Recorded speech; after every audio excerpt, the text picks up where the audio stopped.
done deal. We're going up now and find the car and pick up the paperwork, title and everything, and we are going to come back tomorrow or Wednesday and pick her up, get her on a truck. So right now we're going to go up there, get the title, and do a quick video looking around the garage. Here we are on the road heading up to his driveway. It's the same driveway we were on last week when we saw that 55 T-Bird, and he wouldn't let me look at any of the cars that go in the buildings. So there's a giant garage on the right side full of cars, no electricity. That's our next project.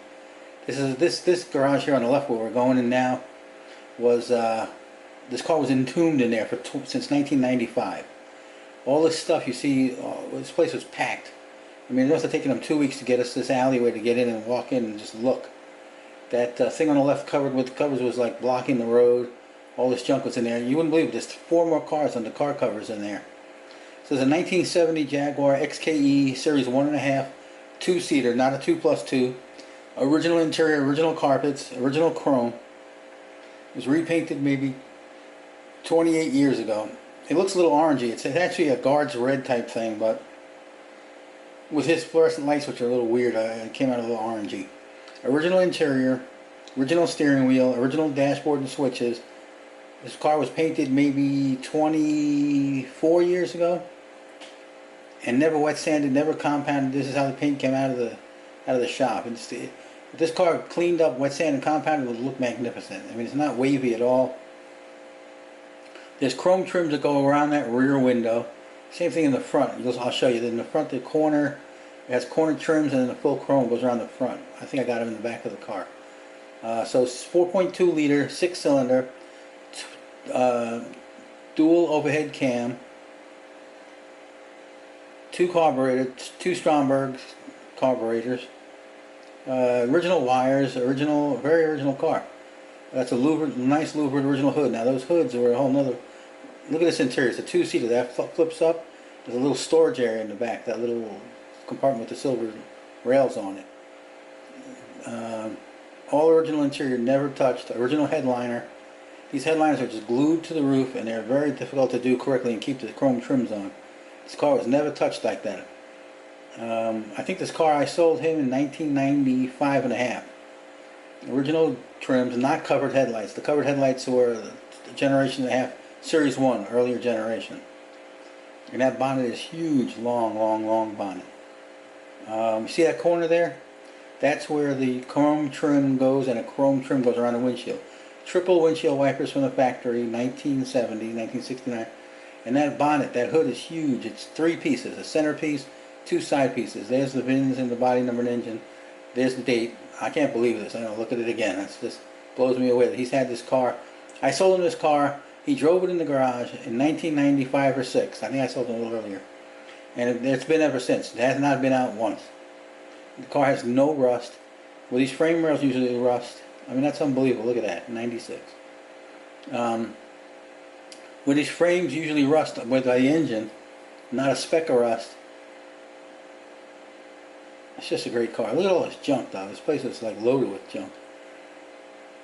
It's just kind of mind-boggling. I told him, I said, you know, you're like a caretaker of these cars. You didn't get to enjoy it. It's got 25 more cars. So I said, let me buy like half of the other cars. Let's get the other half and get them all on the road up and running. Because this car, after 20 years, 22 years, see no rust in there? That's beautiful. You don't want to just start it because it's got an interference fit valves. The valve is stuck from all these years of sitting. You're going to have it hit the piston and do damage. Even if you open up, you're supposed to take the heads off and get in there and check everything. Not like these other cars where you can just turn it by hand until she's up and running. I mean, you can, but you're taking a shot. So in there, there's usually rust around the radiator posts and up in the rails. 3-piece hood, original sealant from the factory. That black tar, that's original stuff. There's a center panel and 2 fenders. The thing is huge. And they're bitched to work on. That's where the chrome corners go. Yeah, see, it looks orangey. It's really like a guard's red, which really isn't the correct color either, but it's a whole lot better than that color looking. Original correct exhaust system was put in new the day he got it. Brand new fuel tank. Chrome is very nice. Everything's straight. Little details like rubber around under the chromes you got to straighten out. knockoff wire wheels. Just a great find, man. These cars were just so hard to find and so rare. You couldn't, for years, you could go in the garage, you wouldn't even know this car was in there. So much stuff packed on it and around it. Like in that, on the left under that cover is a Volvo P1800 coupe. Behind that is another Volvo P1800 coupe. On the right side, in front of the Jaguar, under the cover is a Volvo P1800 coupe. In this garage alone, there's 3 P1800s, or maybe 4, one being a station wagon. I'm not sure. It's just, I've known this guy for years. It's just, I don't know, he's got hoarder disorder. He's the only guy who has seller's remorse. You know, people get buyer's remorse when they buy a car. He gets upset when he sells them. And he doesn't use them. I said, come on, you got to drive these cars. It's ridiculous. Get rid of some and start restoring the others so you can start to get out there and enjoy them. That's why you got them. Because having them put in the garage, he doesn't even get to go in the garage and walk around and enjoy them because it's so jammed up.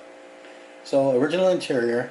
I mean, they make interior kits today, but this is an original patina. You can tell. It's just a beautiful feel. No waves in the car. The metal work, sheet metal is excellent. You see under the bonnet how it looks more red than the fluorescence on the outside? I don't know why these cameras with these particular fluorescents, usually I can adjust the white balance, but in this one, no way. That's the original rear. The 2+2s have 2 rear seats and they're bulby looking. They're just not as valuable.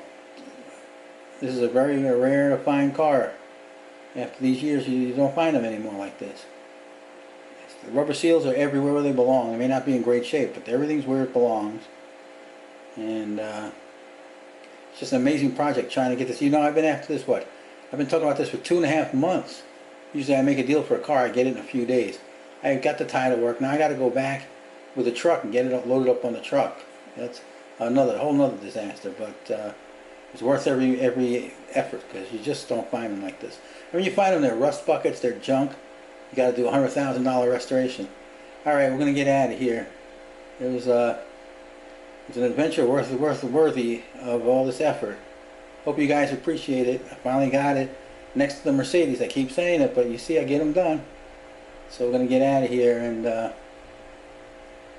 gonna call Collect the Car Insurance and get the old Haggerty on there. Full coverage for probably $136 a year. Full coverage, comprehensive, collector car, classic car insurance, collector, actual cash value, ACV, replacement value. Alright guys, time to get home, get out of here. Go fly some drones. So my buddy's driving me, and he's only 6'5" and 400 pounds.